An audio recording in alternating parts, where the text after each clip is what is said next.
കാഴ്ചയാണ് നമ്മൾ കാണുന്നത്. ഉമേഷ് ബാലകൃഷ്ണൻ വിവരങ്ങൾ നൽകും പേരൂർക്കടയിൽ നിന്ന്. ഉമേഷ്, പേരൂർക്കടയിലേക്ക് കൂടുതൽ ചെറുവാഹനങ്ങളും വാഹന പ്രചാരണ ജാഥകളും പദയാത്രകളും ഒക്കെ എത്തിക്കൊണ്ടിരിക്കുകയാണല്ലോ. കഴിഞ്ഞ ലോക്സഭാ തെരഞ്ഞെടുപ്പിന് നമ്മൾ കണ്ട അതേ കാഴ്ച, അതിനു മുമ്പ് നിയമസഭാ തെരഞ്ഞെടുപ്പിൽ കണ്ട അതേ കാഴ്ച അവിടെ ആവർത്തിക്കുകയാണ്. അതൊരു ജനമഹാസമുദ്രമായിരിക്കുന്നു. അവിടെ ക്രെയിനിലേറെ കൂടുതൽ സ്ഥാനാർത്ഥികൾ ആകാശം മുട്ടെ ഉയർന്ന വോട്ട് ചോദിക്കുന്നത് നമ്മൾ കാണുന്നുണ്ട്. കഴിഞ്ഞ തവണ ശശി തരൂരൊക്കെ ഇങ്ങനെ ആകാശത്തോളം ഉയർന്ന വോട്ട് ചോദിക്കുന്ന ദൃശ്യങ്ങൾ കണ്ടതാണ്. പേരൂർക്കടയിൽ നിന്നുള്ള തത്സമയ ദൃശ്യങ്ങളാണ് പ്രേക്ഷകർ കാണുന്നത്. ഉമേഷ്, പറയൂ, എന്തൊക്കെയാണ് വിവരങ്ങൾ?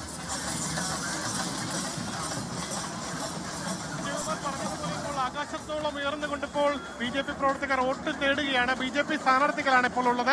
അത് പേരൂർക്കട സ്ഥാനാർത്ഥിയുണ്ട്, കുടപ്പനക്കുത്ത് സ്ഥാനാർത്ഥിയുണ്ട്, ഒപ്പം തൊട്ട് സമീപത്തുള്ള മണ്ണാമൂല വാർഡിലെ സ്ഥാനാർത്ഥികളുണ്ട്. ഇത്തരത്തിൽ സമീപത്തെ എല്ലാ വാർഡിലെയും സ്ഥാനാർത്ഥികൾ ഇവിടെ എത്തിയിട്ടുണ്ട്. വിവിധ സ്ഥലങ്ങളിൽ നിന്നുള്ള വാർഡിലെ സ്ഥാനാർത്ഥികളെല്ലാം ഇപ്പോൾ പേരൂർക്കട ജംഗ്ഷനിലേക്ക് എത്തുകയാണ്. ഇവർക്ക് CPM-ന്റെ സ്ഥാനാർത്ഥി 2 വാർഡുകളിലെയും കുടപ്പനക്കുത്ത് വാർഡിലെയും പേരൂർക്കട വാർഡിലെയും സ്ഥാനാർത്ഥി ഇവിടെ എത്തിയിട്ടുണ്ട്.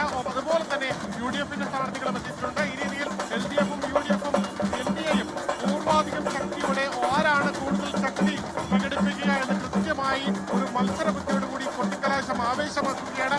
ഇനി 1 മണിക്കൂർ മാത്രമേ ഉള്ളൂ ഈ പരസ്യ പ്രചാരണം അവസാനിപ്പിക്കാൻ. ഈ ഒരു മാസം നീണ്ടുനിന്ന പരസ്യമായ ഓരോ വീടുകളും കയറിയിറങ്ങി വോട്ട് തേടിയുള്ള പ്രചാരണം, ആ പ്രചാരണത്തിന് ഇനി അവസാനമാവുകയാണ്. ഈ അവസാനമാവുന്ന നിമിഷം, ഈ മണിക്കൂറുകൾ, ഓരോ മിനിറ്റുകളും ആവേശമാക്കി മുന്നോട്ട് കൊണ്ടുപോകാൻ ഓരോ മുന്നണികളും ആർജവത്തോടെ, വാശിയോടെ, മത്സരബുദ്ധിയോടെ മുന്നിലുണ്ട്.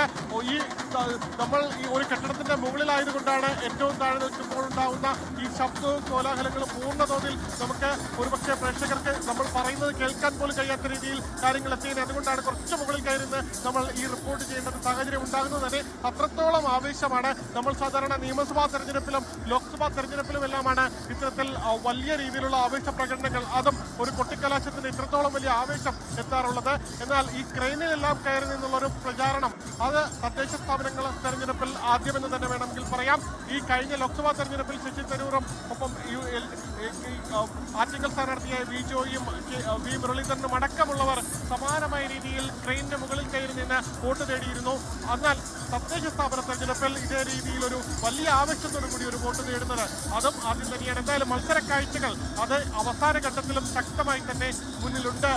വിജയകുമാർ, ലോകത്തെവിടെയായാലും ഏത് സമയത്തും 24 വാർത്തകളും ഓഗ്മെന്റഡ് റിയാലിറ്റി പാക്കേജുകളും എക്സ്പ്ലെയിനറുകളും വിശദമായി കാണാൻ ഞങ്ങളുടെ YouTube ചാനൽ നിങ്ങൾക്ക് സബ്സ്ക്രൈബ് ചെയ്യാം.